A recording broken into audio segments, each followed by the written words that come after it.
안녕하세요. 10분 성경의 보통 목사입니다. 오늘은 지난 시간에 이어 헷갈리는 사사기의 12명의 사사를 단숨에 그리고 쉽게 정리해 보겠습니다. 영상을 끝까지 보세요. 공적인 임무를 수행하던 사사는 기드온을 시작으로 자기의 이익을 챙기는 사사로운 삶으로 전락하게 되는데요. 그 사사로움의 정도가 갈수록 심해지는 것을 볼 수 있습니다.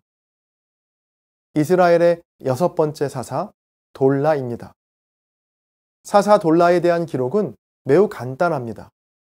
그러나 이 간단한 내용 안에 중요한 암시가 담겨 있는데요. 언뜻 보면 이전의 사사들과 다를 것이 없어 보이지만 미세한 차이가 존재합니다.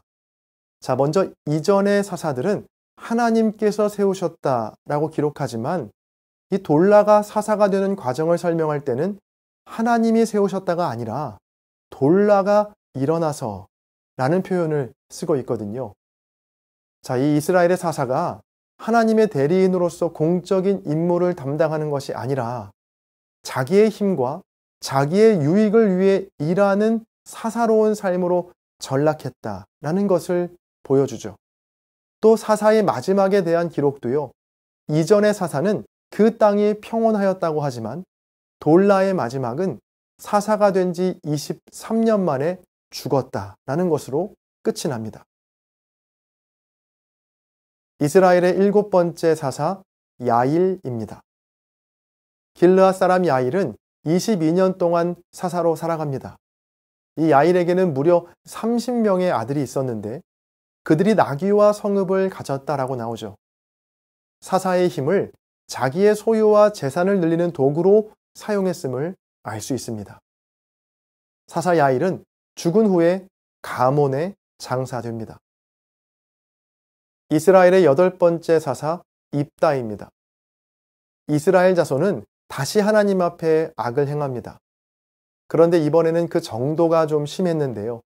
바알과 아스타롯, 아람의 신들과 시돈의 신들, 모압과 암몬과 블레셋의 신들을 섬기며 하나님을 섬기지 않았죠. 그러자 하나님은 진노하시며 길르앗 땅에 사는 이스라엘 사람을 블레셋과 암몬 자손의 손에 18년 동안 넘기십니다. 이스라엘 자손은 늘 그랬듯 뒤늦게 하나님께 부르짖는데요. 이번에는 무슨 일인지 하나님께서 응답하지 않으십니다. 하나님의 응답 없이 맞이하게 된 암몬과의 전투에서 길르앗의 장로들은 큰 용사였던 입다를 찾아갑니다.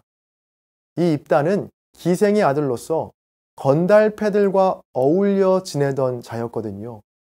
길르앗 장로들의 간곡한 부탁에 입다는 이스라엘 군대를 지휘하게 됩니다.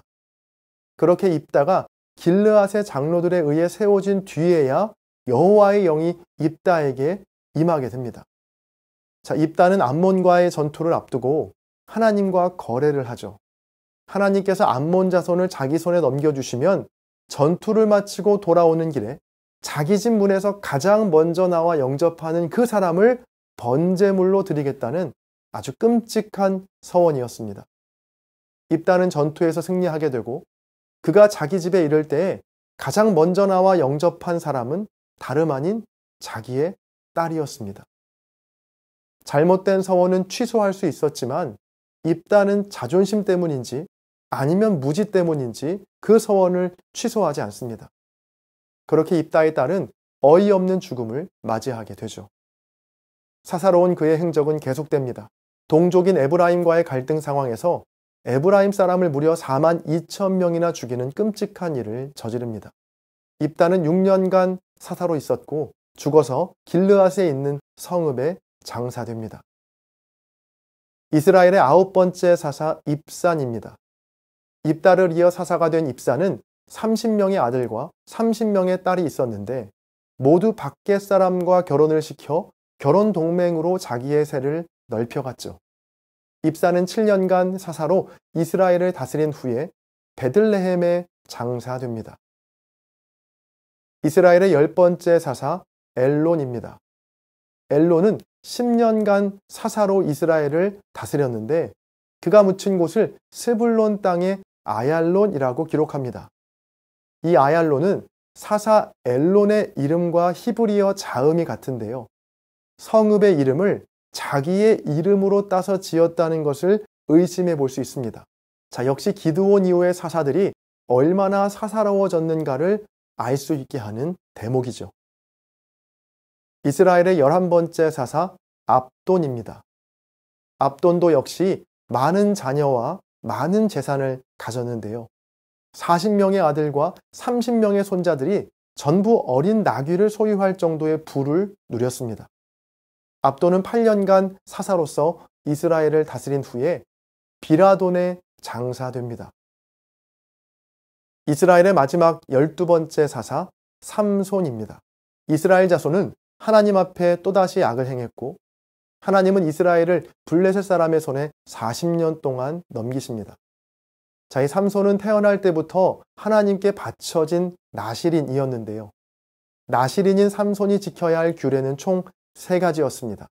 첫째, 포도나무의 소산을 멀리해야 하고, 둘째, 머리에 삭도를 대지 말아야 하고, 마지막 셋째로 시체를 가까이에서는 안 됐습니다. 하지만 놀랍게도 삼손은 이 모든 규례를 다 어기며 살았는데요. 공적인 임무를 위해 하나님께서 부어주신 힘을 오로지 자기만을 위해서 사용했습니다. 먼저 삼손은 블레셋의 한 여인과 결혼하기 위해 아버지와 어머니와 함께 딥나로 내려가던 중에 젊은 사자를 만나게 됩니다.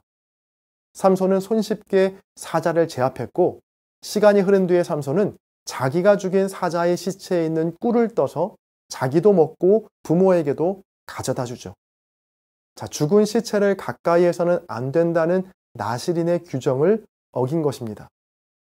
또 삼손은 순전히 개인적인 원한을 갚기 위해 여우 300마리로 블레셋의 곡식밭을 불태웠는데요.